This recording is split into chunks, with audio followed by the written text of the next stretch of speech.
The wedding music stopped so suddenly that it felt as if the entire room had forgotten how to breathe. Crystal glasses froze in midair.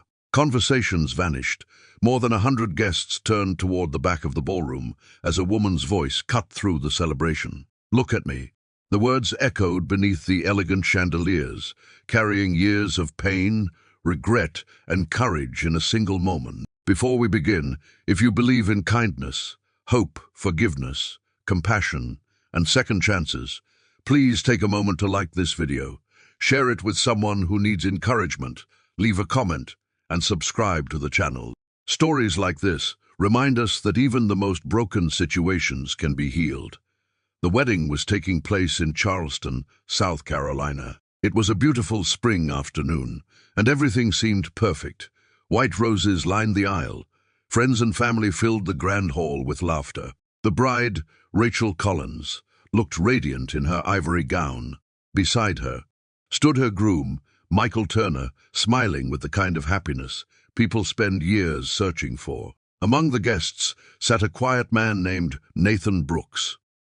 Nathan wasn't family. He wasn't part of the wedding party. In fact, most people barely noticed him. He had chosen a table near the back and hoped to remain invisible. For nearly 5 years, Nathan had lived next door to Rachel.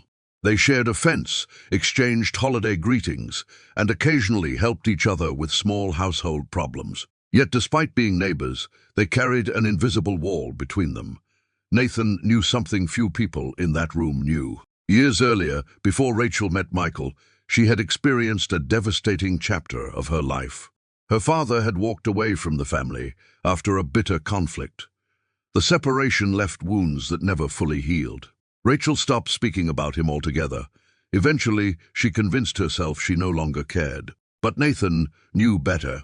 2 years before the wedding, an unforgettable elderly man had moved into a small apartment across town. Nathan met him by accident during a volunteer event at a local church. The man introduced himself as Thomas Collins, Rachel's father. The discovery shocked Nathan. Over time, he learned the truth hidden beneath years of silence. Thomas wasn't proud of his mistakes. Every conversation revealed a man carrying enormous regret. He spoke often about Rachel, keeping old photographs folded carefully inside his wallet. He never blamed anyone. He simply wished he could tell his daughter he was sorry. Nathan became the unexpected bridge between two broken hearts. For months, he encouraged Thomas to write letters. Some were mailed. Most were never sent. Rachel never responded to the few that reached her. As the wedding approached, Thomas's health began declining. He suffered from a serious heart condition. Doctors warned him that time was uncertain.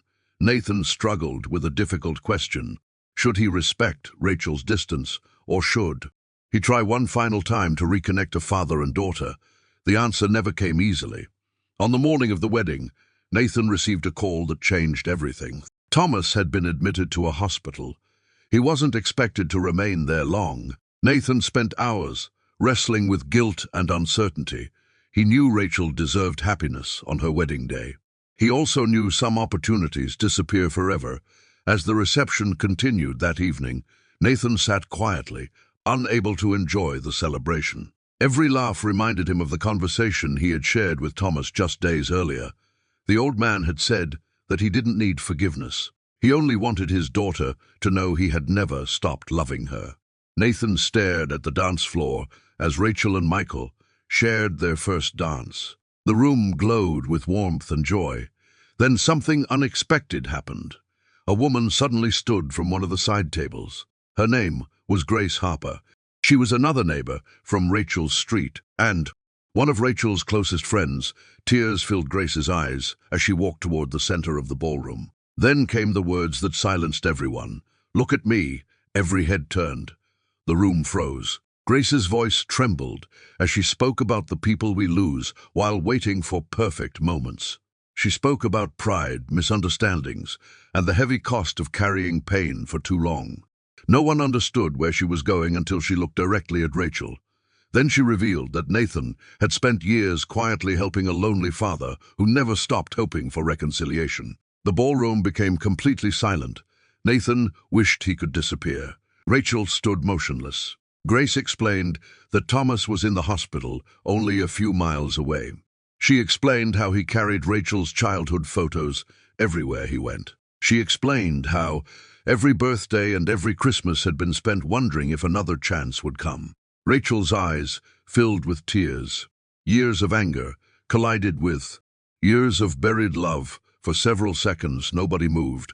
Then Rachel did something no one expected. She looked at Michael. He gently nodded. Without hesitation, Rachel lifted the edge of her wedding dress and walked toward Nathan. The room watched as she asked him one question. Could they go see her father? Less than 30 minutes later, the newlyweds, Nathan, and a handful of family members arrived at the hospital. The reunion wasn't dramatic. It wasn't perfect. It was real. When Thomas opened his eyes and saw Rachel standing beside his bed in her wedding gown, tears streamed down his face. For a long moment, neither of them spoke. They didn't need to. Some emotions are too large for words. Rachel held her father's hand. Thomas apologized. Rachel cried. Michael stood quietly nearby, offering support without saying a word. The walls built over decades began to crumble, not because the past disappeared, but because love finally became stronger than the pain. Thomas lived for several more months. During that time, he attended family dinners, celebrated holidays, and created memories that once seemed impossible. Nathan never expected recognition, yet Rachel often said that one neighbor's courage changed the direction of her entire life. Before we reach the ending, I'd love to hear from you. Have you ever forgiven someone or received a second chance that changed your life? Leave your answer in the comments below and share your experience with others. 1 year later, Rachel and Michael welcomed their first child into the world. They named him Thomas. At the baby's dedication service, Rachel looked across the room and saw Nathan smiling from a back row seat. She realized something profound. Families are not only built by blood, sometimes they are held together by ordinary people willing to carry hope when others have given up. If this story touched your heart, please like, share, and subscribe. Your support helps these inspiring stories reach more people who may need a reminder that forgiveness is possible and that love can still find a way back home. And as Nathan left the church that day, he glanced at the young family gathered together and smiled. The wedding guests had remembered the moment Grace shouted, "Look at me." But what truly mattered was what happened afterward. For the first time in many years, a father was no longer alone. A daughter was no longer carrying old wounds by herself, and a family had finally found its way back to each other. Sometimes the most important moments in life begin when someone finds the courage to make everyone stop, listen, and look.